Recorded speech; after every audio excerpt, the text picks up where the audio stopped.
अस्सलामुअलैकुम। तो कैसे हैं व्यूवर्स, मैं उम्मीद करता हूँ आप ठीक होंगे। अच्छा जी, 5 तारीख की अनाउंसमेंट की थी, अल्हम्दुलिल्लाह आज 5 तारीख है।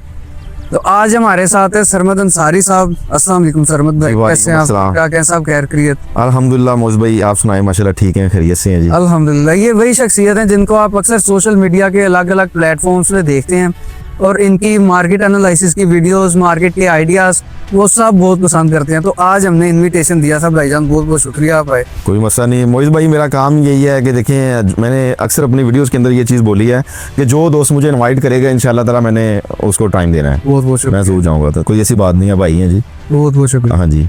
अच्छा जी सरमद भाई, सबसे पहले हम स्टार्ट करते हैं। आपकी जो मार्केट की वीडियोस हैं वो काफ़ी सारी, आपको पता है कि काफ़ी लोग सुनते हैं, इवन कि आपको कमेंट्स भी बहुत आते हैं इस मुतलका कि हमें कुछ मार्केट के मुतलका बताएं। जी जी बिल्कुल। तो आज आप हमारी थोड़ी सी ये रहनुमाई करें कि मार्केट की क्या सूरत हाल चल रही है। बिल्कुल मोइज भाई, मेरा जो कंटेंट है वो राइस मार्केट से ही रिलेटेड है। तो इंशाल्लाह ताला ये आपने जो पॉडकास्ट पे मुझे बुलाया है, तो इंशाल्लाह ये पॉडकास्ट के दौरान मैं सारी मार्केट की वजाहत भी करूँगा।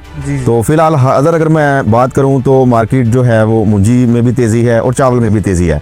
और वो किस वजह से तेज़ी है, क्यों तेज़ी है, इससे रिलेटेड मैंने कुछ 2-4 वीडियोस बना भी दी हुई हैं। तो वो अब देखते हैं इंशाल्लाह ताला उसका क्या रिजल्ट निकलता है। अच्छा, ये जिस तरह आपने कहा कि चावलों में भी तेज़ी है, मुंजी में भी तेज़ी है, जब बॉर्डर बंद है तो फिर तेज़ी किस बात की? हाँ, ये बहुत आपने ना एक अहम बात की है कि देखें, मैं अक्सर ये चीज़ कहता होता हूँ कि जब काम एक साथ नहीं चल रहा होता ना, तो फिर ये डिस्टर्बिंग आती है, ऊपर नीचे वाले मामला जो है ना वो ये माहौल पैदा होता है कि अब देखें कि बॉर्डर बंद था, लोगों को आइडिया था कि जिस दिन बॉर्डर खुलना है मार्केट जो है वो जंप लेगी, मार्केट तेज़ होगी। तो उस वजह से लोग जो है वो ख़रीदारी कर रहे थे कि हमें आगे जाके माल महंगा परचेज ना करना पड़े। तो उस वजह से ना मतलब ये मतलब डबल माइंडेड लोग हुए पड़े थे, एक तरह की मैं बात करूँ तो जो खरीदार था वो ये चीज़ सोच रहा था कि अगर बॉर्डर खुलता है तो मुझे आगे जाके माल महंगा ना लेना पड़े, और जो मतलब कि बेचने वाले थे वो भी ये चीज़ सोच रहे थे। तो इस वजह से मतलब कि ये कंफ्यूजन का शिकार था, मुंजी जो थी वो जंप कर गई, और मुंजी को देख के फिर चावल का रेट भी जो है वो तेज़ हो गया। तो हाजिर रेट मेरा ख्याल है दोस्तों को पता ही है। तो लेकिन उसको मैं कंफर्म रेट इसलिए नहीं कहता क्योंकि रिजल्ट जो थे ना वो जनवरी में जाके निकलने थे। तो इंशाल्लाह जनवरी में देखता हूँ, रेट से रिलेटेड मैं एक वीडियो बनाऊंगा। जी जी जी। तो सरमद भाई, आप हमें बताएं कि आपका किस किस लोकेशन से काम है? हाँ मोइज भाई, इस तरह है कि ये बड़ा मुश्किल आपने क्वेश्चन किया है मेरे साथ। तो देखें, काम जो होता है ना वो इंसान का एक पर्दा होता है। तो लेकिन आपने सवाल किया तो मैं जवाब इंशाल्लाह ताला दूंगा। देखिए, सबसे पहले तो ये मैटर करता है कि मुझे अगर क्वालिटी चाहिए, अगर मुझे म्यार चाहिए, तो मैं मेरी कोशिश होती है कि मैं उकाड़ा से लूँ। अगर उकाड़ा में मुझे किसी जगह से नहीं अवेल होती चीज़, तो फिर मेरा ऑप्शन जाता है आरिफ वाला। तो मतलब ये 2 स्टैंडर्ड के जो है ना वो इलाके हैं, सेले से रिलेटेड। यहाँ पे हाई फाई क्वालिटी होती है, लोग क्वालिटी पे कंप्रोमाइज़ नहीं करते। फिर जदीद मशीनरीज हैं, जदीद टेक्नोलॉजीज़ हैं, तो ये सारी चीज़ें वाज़ेह हैं। अगर हम प्रोसेस यूनिट की भी बात करें तो उकाड़ा में जो प्रोसेस यूनिट है या आरिफ वाला में प्रोसेस यूनिट है सेले से रिलेटेड, और माशाल्लाह बहुत अच्छा वर्क कर रहे हैं। तो ये चीज़ है, अगर इन दोनों इलाकों से मुझे ना मिले तो फिर बावन नगर के अंदर को 2-4 घर हैं जिनको फिर मैं तरजीह देता होता हूँ। बाकी देखें, चावल के हमारे जितने एरिए हैं, अगर मैं लाहौर साइड बात करूँ तो वो ज़्यादा हमारे ना कच्चे में, स्टीम में, वाइट में जो है वो इन्वॉल्व हो गए हुए हैं। तो मैं देखें कि उस सेले में अभी उकाड़ा का मुकाबला नहीं कर सके। उनको एक्सपीरियंस जो है वो वाइट, ब्राउन, स्टीम, कच्चे का है, क्योंकि वो ईरान के साथ शुरू से काम कर रहे थे, कामोगी में, मुरीदके में, नारोवाल में, गुजरावाला, शेखुपुरा, जितने मतलब प्रोसेस यूनिट हैं या शेलर हैं वो ज़्यादातर एक्सपोर्ट में इन्वॉल्व थे। तो इसलिए उनका जो फोकस था वो मतलब ईरान पे था, या उनकी कुछ 7 जो कंट्रीज़ हैं उनमें था। तो वहाँ ज़्यादा उन्होंने कच्चे को तरजीह दी है। तो इसलिए उन्होंने कच्चे के अंदर बहुत ज़्यादा तब्दीलियाँ लेके आई हैं क्वालिटी के अंदर। तो कच्चे का वाकई एक म्यार है। अगर मैं बात करूँ तो जो कच्चा पाकिस्तान में मतलब खाया जाता है या वाइट कंट्री में जाता है वो ज़्यादातर उन्हीं इलाकों से जाता है। और अगर सेले की बात है तो फिर भाईजान उकाड़ा, ये इसके जो आसपास वाले यहाँ इलाके, ये ऑप्शन फिर बचती है। सेले में उकाड़ा से ऊपर नहीं है कोई। ये बिल्कुल ये मेरे ख्याल सारे दोस्त ही जानते हैं जो चावल से रिलेटेड दोस्त हैं। जी। तो इसलिए मैं ये 3 इलाके हैं जिनको मैं प्रेफर करता होता हूँ। अच्छा जी। अच्छा सर जी, ये चीज़ तो होगी, ये अपना मार्केट का भी हो गया, हमारा चावल का भी हो गया कि जी कौन सी जगह का म्यार है जी। तो अब जो तीसरा क्वेश्चन है, ये बताएं कि जब हमारे पास उकाड़ा में चावल भी है, जी जी, मार्केट भी तेज है जी, लेकिन बॉर्डर बंद है, बंदे ने काम भी तो करना है। अब एक तरीके से बॉर्डर को जेन से निकाल के साइड पे रख दिया जाए, काम को कैसे धक्का लगाया जाए? देखिए मोहित भाई, इस तरह है कि मैंने जो पिछली बात कही है कि जब काम जो है ना वो एक साथ नहीं चल रहे होते तो फिर ये सारी डिस्टर्बिंग आती है। तो बॉर्डर के हवाले से मैं अगर बात करूं तो देखिए अक्टूबर के अंदर हमारा बॉर्डर जो था वो बंद हुआ था। बिल्कुल। अक्टूबर के बाद फिर नवंबर का जब महीना स्टार्ट हुआ तो नवंबर में उन्होंने कहा कि जी मुज़ाकरात चल रहे हैं कतर के अंदर। तो उनका जब रिजल्ट निकला तो कुछ चीज़ें वाज़ेह होगी कि अभी खुलने वाला नहीं है। फिर उसके बाद उन्होंने फिर लास्ट जो थी ना वो दिसंबर की 25 डेट उन्होंने दी थी, ठीक है। 25 पे जाके कुछ चीज़ें जो है ना वो वाज़ेह होंगी, लेकिन कोई समय नहीं आई। फिर लोगों ने कहा कि जी हो सकता है कि जनवरी के अंदर कोई मुज़ाकरात हो। तो जनवरी में जो डेट थी वो 4 थी, लेकिन 4 को कोई रिजल्ट नहीं आए। लेकिन 4 को एक न्यूज़ जरूर चल रही है जो मैं रात भी देख रहा था कि उन्होंने अब 6 डेट दे दी है मुज़ाकरात की जनवरी की। तो इंशाल्लाह ताला आज जो है वो 5 जनवरी है, तो सुबह इंशाल्लाह 6 है। तो देखते हैं इंशाल्लाह रिजल्ट क्या निकलते हैं। अभी मुज़ाकरात होने हैं सुबह। तो देखें, अगर मैं अपनी बात करूं तो मैं यही कहूँगा कि देखिए मकसद ये है कि ना ये आपके हाथ में है मामला, ये ना हमारे हाथ में, ये हुकूमती लेवल पे मामला हैं। तो इंशाल्लाह ताला ये जिस तरह भी जो भी रिजल्ट होंगे हमारे हक में ही होंगे, बेहतर ही होंगे। तो मैं कहता हूँ कि फिर देखेंगे इंशाल्लाह ताला माहौल क्या बनता है और क्या तरीकाकार है, क्या सिचुएशन पैदा होती है। तो आपने कहा कि जी इन चीज़ों को साइड पे रख के काम करें, तो मैं भी अक्सर इसी तरह काम को प्रेफर करता होता हूँ कि देखिए काम जो होता है ना, जब कुछ चीज़ें आपको वाज़ेह हो जाएं तो फिर आपको उनको माइंड में रख के काम करना चाहिए। अब हमें ये चीज़ें वाज़ेह हो गई हैं कि बॉर्डर के हवाले से जो मसले मसाइल चल रहे थे, तो अगर खुदा ना खास से ये नहीं खुलता तो मुंजी का जो रेट है, चावल का जो रेट है, ये मतलब बड़े लेवल पे जो रेट जो एंड पे होते थे वो 60 में बन गए हुए हैं। तो ये सारी चीज़ें देखते हुए लोगों के पास स्टॉक भी बहुत ज़्यादा अवेल पड़ा है। अभी तो लोगों ने समझो कि मैदान में आना शुरू किया है। बिल्कुल। तो अगर ये सारी चीज़ें हम ज़हन में नहीं रखते तो हमें बॉर्डर भी नहीं खुलता, तो फिर हमें आगे जाके मैं कहता हूँ कि कोई मिलर होगा जिसको नुकसान नहीं होगा। मेरा ख्याल सारे जितने मिलर हैं वो नुकसान में चले जाएंगे जो सूरत हाल पैदा हुई है। तो इसलिए हमेशा हमें इन चीज़ों से बचने के लिए हमें अपने ज़हन में फोकस रखना पड़ेगा कि अगर बॉर्डर नहीं हमारा खुलता तो हमारे पास कम से कम स्टॉक हो, ताकि हमें अगर लॉस की तरफ भी हम जाते हैं तो हमें उसमें जो है वो कम लॉस हो। तो मैं हमेशा ये चीज़ कहता होता हूँ कि यार देखें, काम एक आई चलाई का मकसद है कि आपको 2-4 पैसे मजदूरी आ रही है, आप उसको काम करें, रखें, मामला चलाएं, रूटीन वर्क। इससे जोन सा अच्छा है कि एक लिमिटेड करें लेकिन अच्छा करें। तो मकसद ये है कि मैं ये कहता हूँ कि अब डिमांड सप्लाई जो लोकल आपकी चल रही है, या फ्रंटियर है, या कराची साइड है, या बीच में आपको पता है कि एक्सपोर्टर है। आज एक्सपोर्टर का ना एक बहुत ज़्यादा लोगों ने एक ज़हन में रखा होगा जी एक्सपोर्टर आ जाता है तो सारा कुछ खाली हो जाता है। मुझे इस फील्ड के अंदर काफ़ी टाइम हो गया है, आप देखते हैं। तो मैंने जितना एक्सपोर्टर के बारे में मतलब कि जो मेरी एनालिसिस है, एक्सपोर्टर पूरे साल में 2-3 दफ़ा खरीदारी करता है। जी। फर्स्ट जो उसका होता है वो जनवरी होता है, जनवरी के लास्ट में कर ले या स्टार्टिंग में कर ले। तो फिर उसके बाद उसका मार्च जाता है, फिर मार्च में जाके उसने क्योंकि अभी देखें गल्फ के अंदर जो एग्जीबिशंस हैं वो शुरू हो जानी है, फिर वो सिलसिला सारा एक्सपोर्ट का जो स्टार्ट हो जाना है। तो यानी कि उसके 2-3 टाइम आते हैं खरीदारी के। वो भी इतनी कोई बड़ी क्वांटिटी में वो खरीदारी नहीं करता, लेकिन हाँ वो जब करता है तो थोड़े बड़े लाट उठाता है। तो एक लिमिटेड उसकी जो है ना वो एक्सपोर्ट से हवाले से जो खरीदारी होती है वो इतनी बड़ी नहीं होती कि अगर अफगानिस्तान हमारा नहीं खुलता, बॉर्डर नहीं खुलता तो एक्सपोर्टर जो है वो सारा ही चावल ले जाएगा। भाई इस तरह नहीं होता।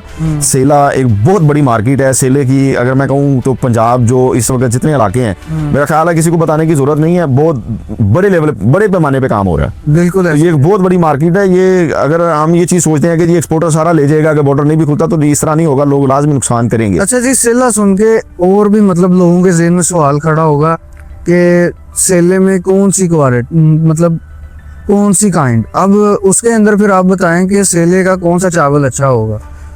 देखिए सेले के अंदर नहीं, ओवरऑल अगर मैं राइस की बात करूं तो राइस के अंदर खाने की 2 ही आइटम होती हैं, 11-21 और 15-09 जी। जो मतलब कि हम अगर मैं लास्ट देखूं ये 5-6 साल से जो रिव्यू आ रहा है, जो चल रहा है, मतलब गल्फ में चल रहा है, यूरोप में चल रहा है, या और किसी कंट्रीज में चल रहा है, या पाकिस्तान में जो लाइक करते हैं शादी पे या फंक्शंस पे या बड़े लेवल पे बिरयानी शॉप है वहाँ पे, तो वो लाइक किसी चीज़ को करते हैं 11-21 या 15-09।